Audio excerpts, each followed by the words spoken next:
तो शाह सुलेमान तौसवी रहमतुल्लाह ताला अलैह एक बुजुर्ग थे, उनका काम करने वाला, उनका खिदमत करने वाला एक दिन खिदमत करने आया। हजरत ने फरमाया मेरे बाल बना दो, आज मेरे बाल मूंड दो, अच्छा हल्क कर दो, मेरा बाल मूंड दो। तो वो बाल मूंडने लगा, समझ रहे हैं आप, बाल मूंडने लगा खड़े होकर। जब वो बाल मूंड रहा था तो आधा सर मुंड गया।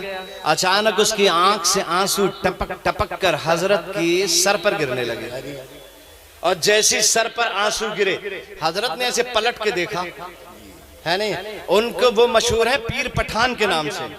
किस नाम से मशहूर है? पीर पठान। पीर पठान के नाम से मशहूर है हजरत सुलेमान, शेख सुलेमान रहमतुल्लाह ताला अलैह।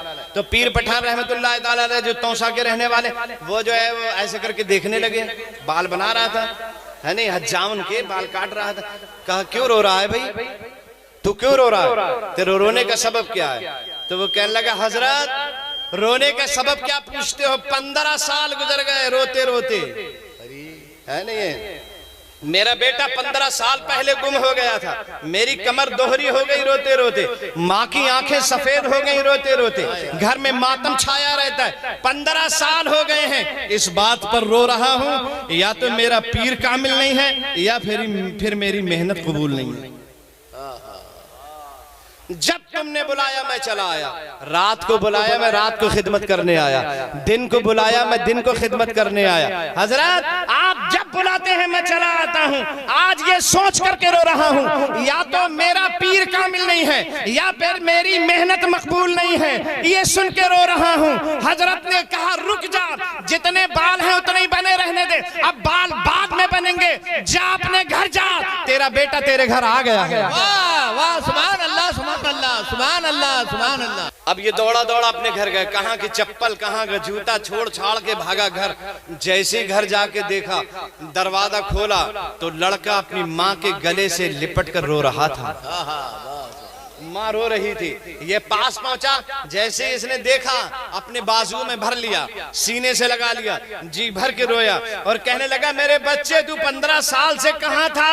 कहने लगा अब्बा जब आपकी लड़ाई अम्मा से हो रही थी तो मेरे दिल पर अजीब कैफियत गुजर रही थी। हजरात माँ और बीबी और शौहर को कभी अपने घर में लड़ाई नहीं करना चाहिए। जिन घरों में मियाँ बीबी लड़ाई करते हैं उनकी औलादों पे बड़ा गलत असर पड़ता है, और औलाद न जाने क्या से क्या हो जाती है, बच्चे जाने क्या से क्या हो जाते हैं, बिगड़ने का मुकम्मल खतरा रहता है। इसलिए कभी भी मियाँ बीबी को आपस में झगड़ा नहीं करना चाहिए। कहने लगा अब्बा जब आपकी लड़ाई अम्मी से हो रही थी तो मेरे दिल पे अजीब कैफियत गुजरी, मैं उसी वक्त घर से निकल गया, और जब मैं घर से निकला तो एक काफिला दिल्ली जा रहा था, और दिल्ली वाले काफिले में मैं जाकर मिल गया और दिल्ली पहुंच गया, और दिल्ली पहुंचने के बाद एक होटल में पहुंच गया। होटल वाले का काम मैं करता था, उसकी झाड़ू लगा देता था, उसकी सफाई कर देता था, वो मुझे बदले में जो है उसके बर्तन धो देता था, मुझे बदले में खाना दे देता था और कुछ कपड़े दे दिया करता था। मैं वहीं पर था। आज मैं उसी के बावर्ची खाने में मैं बर्तन धो रहा था, इतने में मैंने क्या देखा,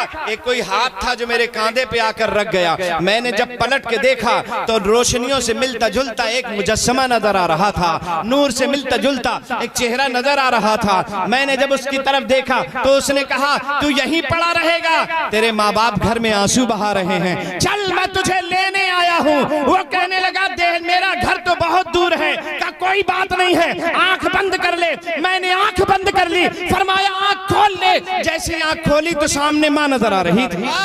कहा अच्छा ऐसा था? कहा रोशनियों से मिलता जुलता एक मुजस्समा था, नूर से मिलता जुलता एक चेहरा था, जिसने मुझसे कहा चल मैं तुझे लेने आया हूँ, और वही मुझे दिल्ली लेकर आया है। कहा बेटा तू उसे पहचानता है? कहा मुझे और कोई निशानी तो नहीं पता, कोई और अलामत तो नहीं पता, अलबत्ता इतना जरूर मालूम है उसका आधा सर मुंडा हुआ था और आधा बेमुंडा हुआ था। अरे बाबा सुभान अल्लाह सुभान अल्लाह सुभान अल्लाह सुभान अल्लाह। उसका आधा सर मुंडा हुआ था, आधा मुंडा हुआ नहीं था, ये मुझे याद है। हाथ पकड़ा बाप ने और पकड़कर सरकार के दरबार में ले गया हजरत पीर पठान का। जैसे ही दरवाजा खोला लड़के की नजर पड़ी, चिल्ला के कहने लगा अब्बा यही बाबा तो मुझे लेकर आए हैं। अरे वाह सुभान अल्लाह सुभान अल्लाह सुभान अल्लाह सुभान अल्लाह। मुर्दा कहने वाले जरा अपने गिरेवानों में हाथ डाल कर देखे, मुंह डाल के देखे अपने गिरेवानों में, अल्हम्दुलिल्लाह हमारे यहाँ सारे बुजुर्ग जिंदा हैं। हाथ उठा के कहो जिंदा हैं।